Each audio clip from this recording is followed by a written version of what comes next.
Det är som är väsentligt till det att tar vi tar som sodomi så det en så hervelig synd som Gud dömer på det allra kraftigaste. Amerika kommer att bli dömt nu. Og skal til 4, fosterdrap og sodomi. Og Amerika er jo bare cirka 8 år etter.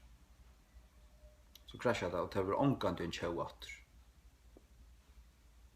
Det som er brent opp, og til vegna fosterdrap tar jeg dripe 70 millioner avfødt bøtten, og tar lovdjeva 4, til ringaste syndene som til Obama en djevel, kan si at det kun. Til Kalle Johannesson Øysne. En djevel.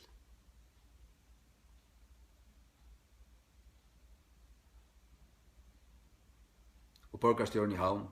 Og det er bispor.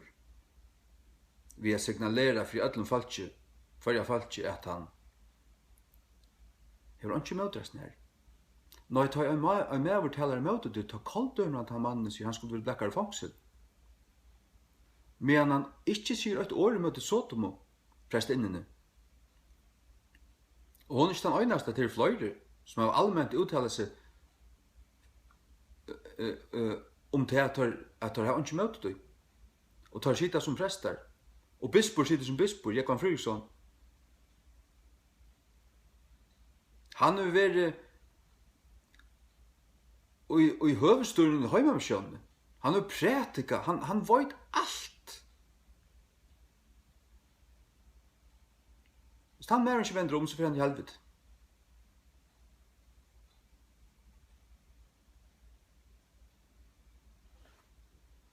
Det som jeg vil vise av hesten innslagen til det at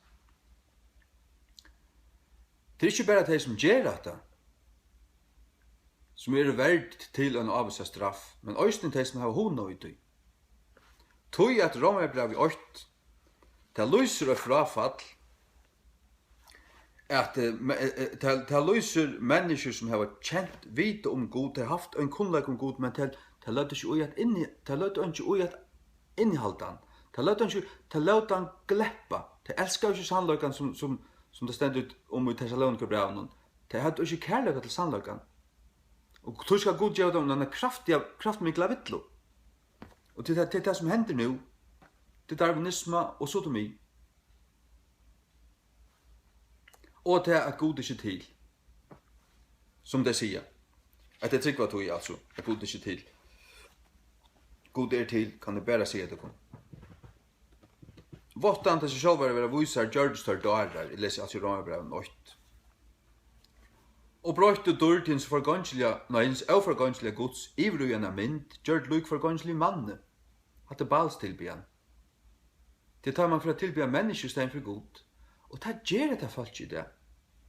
Alt dette joggande, til psykologfærande, det halda til at hvis de dyrka seg selv og fer ordentlig vel ved seg selv, så det gav mennesker hvis det jævlig og vel etnæge, positiv, jævlig fitt, ordentlig så snart smilende, ordentlig. Og så luktas vel så lekker, og så behagelig alt det her. Men det tykker ikke godt. Altså, de stoler så det mye. Det er ferdig helvete vi ætlum som svasse. Det var godt i færre. De tilbyr til kun selv.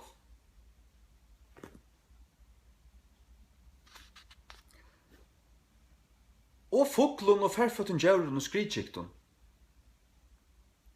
Hvis man hikker etter avgoda tilbyan i Afrika, Sur-Amerika, inka indianaren, hva tilbød det her?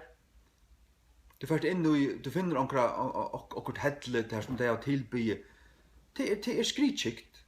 Slanker, drekar, skritskikt, færføtt, altså tvorst, så som skrujer. Så som, og på det aller kraftigaste lujtjist, likamnum som ytler andar hava. 31. januar i 96 tar jeg var nere i helvete under 20 minutter og så dævlarna her nere. Nekker at de så ikke ut som skrikikt. Ivevaksen skrikikt. Altså staurer. Og det her var lukka som dinosaurahødd. Det er sort rævligt. Dinosauramunn, altså. Ta det gapa. Men så sutja vi dette frafallet her, og god gjør der opp, vers 24, 26 og 28. Hvers vegna god gav tar opp til eurønsku jöknum gyndinar av tar økne hjørsten til vannar som økne likam sunna middelen, hadde kynslitt. Vers 26, av hese grunn gav god tar opp et ringun listun, til enda kvinner tar brøtt til naturlige brudgi i hatta som er med møten naturene, hadde lesbisk.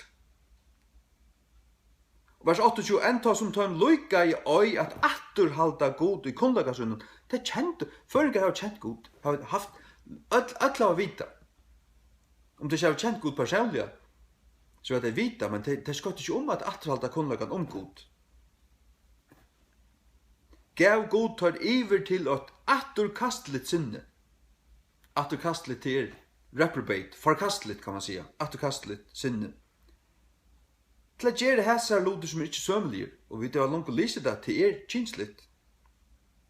Men så stender i vers 29, 30 og 31, til ting som kommer i fylgje av snir, ta det her av nokta god, det ferdig ut i allandane lorsten, så er det fyllt vi allar i aurathuse, siløyse, vansko, agint, illviljaskapet, fotla av øvund, måre, trattnai, svitje, ønskapet, teskarar, bekbøytarar, hætarar av gode, hæturs fotler, hukmauir, reiparar, oppfinnarar av ytlun tingun, foreldrun aulutner, utan skil, sattmalabrøtarar, til seg allar sakonar det som rymar fra sånne månen, utan naturlig en alsk, det er ikke for at elska, som ett kvart menneske tar det i ordan kan, det føler ikke. Fullstendig av deg, det eneste som det elskar til seg sjálv. Av semjeliger, av miskunnsamer. Så stender det vers 22. Så han tåser om det samme falskje, tar det börjar fattla hva det kommer du, hva det utviklar seg til.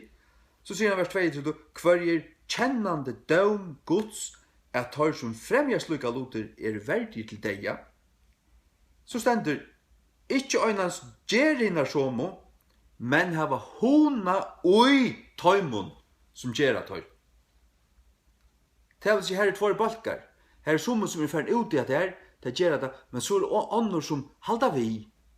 Det er ganske gift, flotte borgare, stjauren flottar fyrtuk, dannaur mævur, det var flotte mævur sur i havn, med en stauren huset to, med pena kone, men så heldrar han vi at lorsten. En politikare,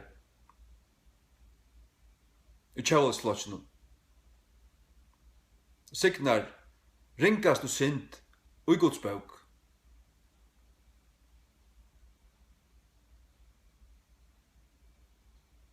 Du verður til det samme. Du verður også i helvete.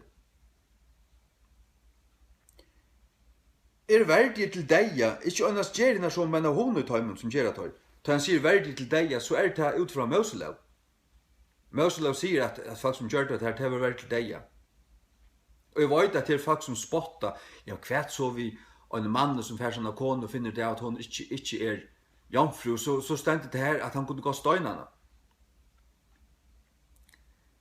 Ja, det viser, hva sagt om Moselav given til å vise hvordan alvorlig synd Og synd stadigvæk synd. Jesus har gjort en utvid, han har betalt for alle synd. Alle har sin synd. Det finnes betalninger. Det finnes et kvitta skuldarbrev ut av Golgata.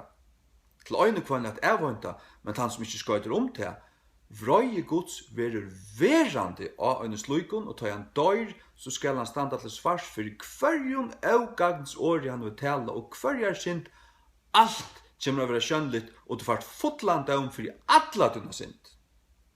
Du skøyter ikke om betalningen. Du skøyter jo ikke om frelsene.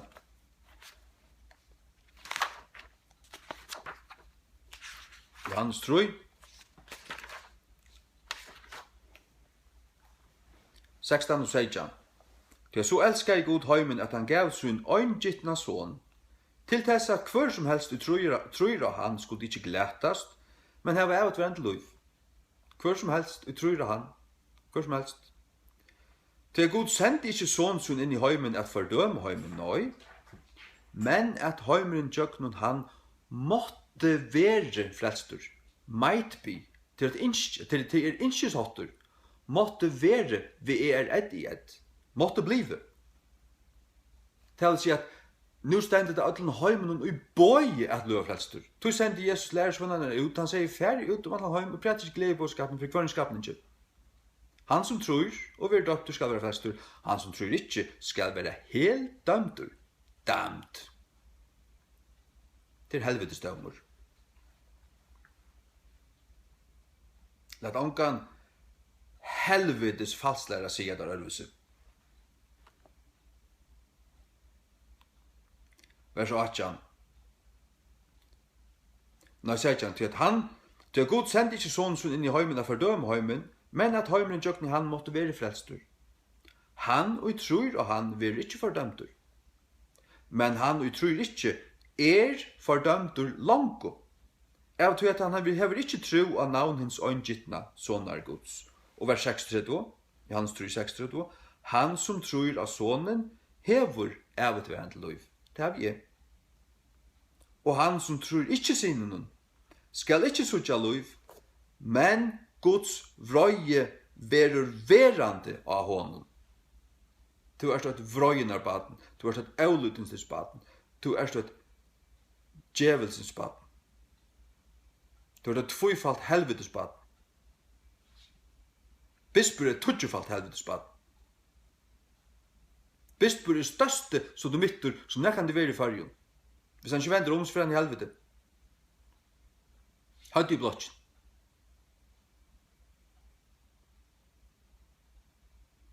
Hatt I blotjen. Jeg kan frøy som vende om. Og til prester som signalerer at de stolast nær, vende om. Karleo vende om. Kavhøytene Mortensen vende om. Og til som kallar det kristen, som hava overhøver stand og har sånne anstidgelige flotjen som heter Kjævelsflotjen. Slepp det ut. Det kunne ikke være her å være kristen overhøver. Det er avgjørligt. Framsøkn og katsøren var det at alt, det er sånn javnare flokkeren her. Helvetspakk. Bokstavlig, ja. Gjør så vel.